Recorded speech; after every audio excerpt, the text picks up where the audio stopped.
Capítulo 16 del curso bíblico Recorrido por las Sagradas Escrituras por los 4 Evangelios y Hechos de los Apóstoles. A estas alturas del recorrido por el Evangelio de Mateo, hemos podido distinguir 4 bloques donde se agrupan los capítulos de acuerdo a sus acontecimientos.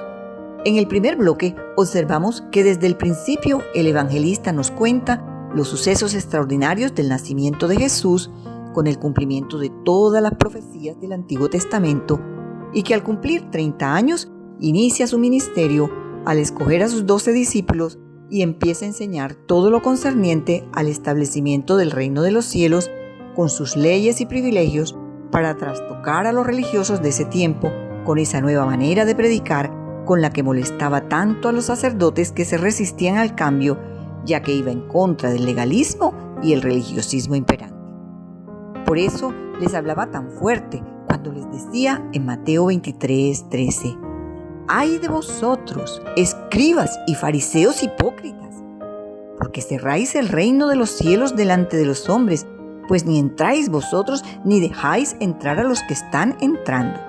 En el segundo bloque encontramos las señales del reino con todos los milagros y hechos sobrenaturales que demostraban el poder y la autoridad que estaba en Jesucristo al sanar todos los enfermos y liberar a todos los cautivos.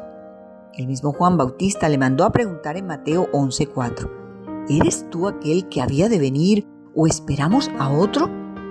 Respondiendo Jesús le dijo: Id y haced saber a Juan las cosas que oís y veis. Los ciegos ven, los cojos andan, los leprosos son limpiados, los sordos oyen, los muertos son resucitados y a los pobres es anunciado el Evangelio como respuesta a que ya estaba accionando el reino de Dios en la tierra.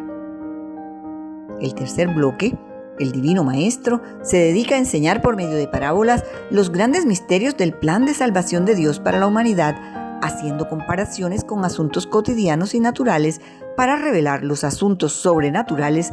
Con la sencillez de las alegorías y los ejemplos, les descubre las grandiosas verdades que estaban ocultas para los incrédulos y los religiosos de ese tiempo.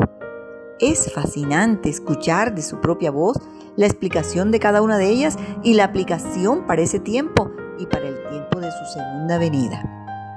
En el cuarto bloque, Jesús se dedica a advertir lo que sucederá al morir en la cruz y narra todo el padecimiento de Jesucristo, el calvario que sufrió al ser crucificado y su gloriosa resurrección que marcó el fin del principio, para brindarnos a todos la posibilidad de la salvación y cuál fue el propósito divino para que tuviera que tomar de esa copa para cumplir la voluntad de su Padre.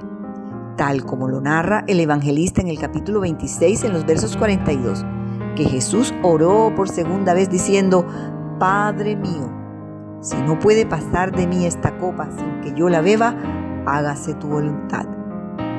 En el Nuevo Testamento, quien más habló de lo que sucedería en los últimos tiempos fue el mismo Jesús. Aunque parezca increíble, él mismo les reveló a sus discípulos todo lo que habría de acontecer en su segunda venida. Tenga en cuenta que tocaba los 2 temas al mismo tiempo. Así como hablaba de su muerte y resurrección y ascensión al cielo, así también les decía cómo habría de volver. Como quien dice, no se había ido todavía y ya hablaba de cuándo volvería. En el capítulo 24 dice así en los versos 3 en adelante: Y estando él sentado en el monte de los olivos, los discípulos se le acercaron aparte diciendo: Dinos, ¿cuándo serán estas cosas? ¿Y qué señal habrá de tu venida y del fin del siglo? Respondiendo Jesús les dijo: Mirad que nadie os engañe, porque vendrán muchos en mi nombre diciendo: Yo soy el Cristo, y a muchos engañarán. Y oiréis de guerra y rumores de guerra. Mirad que no os turbéis, porque es necesario que todo esto acontezca, pero aún no es el fin. Porque se levantará nación contra nación, reino contra reino. Habrá pestes y hambres y terremotos en diferentes lugares. Y todo esto será principio de dolores. Y muchos falsos profetas se levantarán y engañarán a muchos. Y por haberse multiplicado la maldad, el amor de muchos se enfriará. Mas el que persevere hasta el fin, éste será salvo. Lo más extraordinario es que Jesucristo, así como hablaba de que su tiempo se había acercado y que sería traicionado y crucificado, también les brindaba esperanza a sus discípulos al decirles que Él resucitaría, que se iría al cielo y volvería, y les cuenta todo lo que sucedería en su segunda venida. En Mateo 26, en los versos 64, dice: además os digo que desde ahora veréis al Hijo del Hombre sentado a la diestra del poder de Dios y viniendo en las nubes del cielo. Con esta perspectiva, a usted le será más fácil recorrer el Evangelio de Mateo para poder entenderlo y a su vez predicarlo.